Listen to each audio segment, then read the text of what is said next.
Iran में हालिया अवामी एहतजाज का मुल्क के बड़े शहरों तक असर देखने को मिला, जिनमें हजारों अफराद मारे गए और बहुत से लोग गिरफ्तार हुए।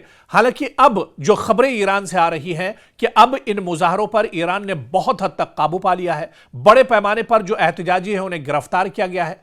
ईरानी हुक्काम ने सख्त रद्द अमल दिया है। सोशल मीडिया और इंटरनेट को महदूद किया गया है पूरे ईरान के अंदर, और सख्त हिफाजती इकदाम नाफिज किए गए हैं। लेकिन आप देखिए कि इस तरह के हालात को लेकर अमेरिकी सदर डोनाल्ड ट्रंप ने ईरान के जौहरी प्रोग्राम और मुजाहरों पर सख्त मौकफ अख्तियार किया है। बाज औकात फौजी कार्रवाई के इम्कानात को भी उजागर किया है। अमेरिका ने ईरान के खिलाफ इक्तिसादी पाबंदियां हो या फिर सियासी दबाव बढ़ाया है, जिससे तनाव में मजीद एक तरह से इजाफा हुआ है।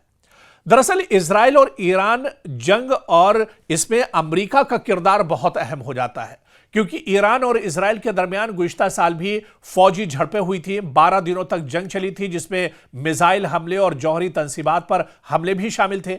अमेरिकी सदर ने बाज औकात इजराइल की हिमायत का ऐलान किया, जिससे ईरान मजीद सख्त मौकफ अख्तियार करता रहा। और इससे पहले जो इजराइल के साथ 12 दिनों की जंग हुई वो किसी से ढकी छुपी नहीं है, और इस जंग में सीधे सीधे इजराइल के साथ अगर कोई ताकत थी तो वो अमेरिका पूरे तौर से एक तरह से इजराइल के साथ खड़ा था। हालांकि जहां पर दो सुपर पावर और एक कमजोर ईरान इन सुपर पावर के सामने खड़ा था, लेकिन वहां पर भी इजराइल को काफी सख्त और दुश्वारियों का सामना करना पड़ा था। ईरान ने मुंहतोड़ जवाब दिया था, और 12 दिन की जंग के बाद इजराइल को काफी जानी और माली नुकसान का सामना करना पड़ा था।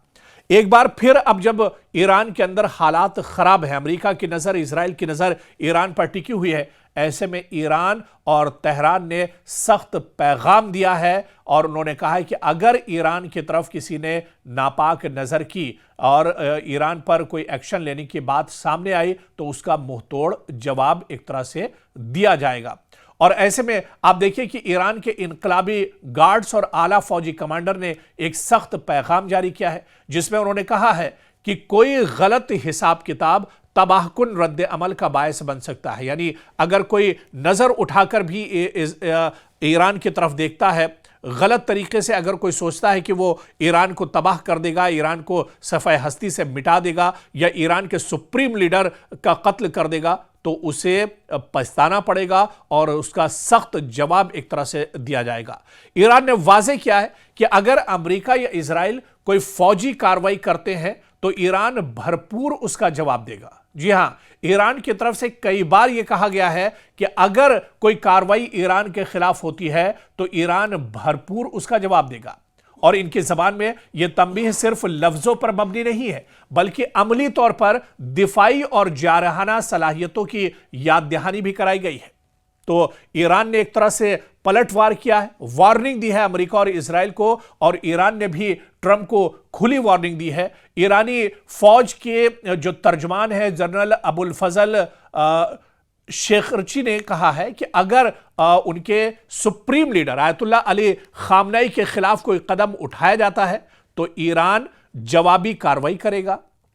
उन्होंने कहा है कि हम सिर्फ हाथ पर हाथ नहीं धरे रहेंगे, या हम सिर्फ हाथ नहीं काटेंगे, बल्कि उनकी पूरी दुनिया एक तरह से जला कर रख देंगे। तो इतना सख्त पैगाम एक तरह से ईरान की तरफ से दिया गया है कि अगर ईरान की तरफ कोई हमला या एक्शन होता है, क्योंकि अब फिर डोनाल्ड ट्रंप ने ऐलान किया है, कुछ घंटे पहले की यह खबर है कि डोनाल्ड ट्रंप ने कहा है कि मदद ईरान के लिए पहुंच रही है, और ईरान में जो एहतजाजी हैं उनके लिए मदद पहुंच रही है, और एक बड़ा हमला ईरान पर किया जाएगा। हालांकि अपनी इस बात से डोनाल्ड ट्रंप पलट गए थे, लेकिन अब फिर डोनाल्ड ट्रंप ने इस तरह का बयान दिया है। तो ऐसे में अब चिमगोइयां एक बार फिर से शुरू हो गई हैं, ईरान एक बार फिर से अलर्ट हो गया है, और ईरान की तरफ से सख्त जवाब देने की बात कही जा रही है। आने वाले वक्त में क्या कुछ होता है, कुछ घंटों में क्या कुछ होता है, क्योंकि जो अब्राहम लिंकन जो सबसे बड़ा एयर स्ट्राइक या एयर बेस माना जाता है समंदर के अंदर ईरान का, वो भी अरब सागर में पहुंचने वाला है, और अरब सागर में इसके पहुंचने के बाद कहा जा रहा है कि हलचल और तेज हो सकती है, अमेरिका कोई बड़ा अटैक कर सकता है ईरान के ऊपर। इसी वजह से ईरान की तरफ से अब यह मुंहतोड़ जवाब देने की बात कही गई है, और यह कहा गया है कि अगर कोई नापाक हरकत की जाती है, कोई हमले के बारे में सोचा भी जाता है, तो दुश्मन को ईंट का जवाब पत्थर से ईरान की तरफ से दिया जाएगा।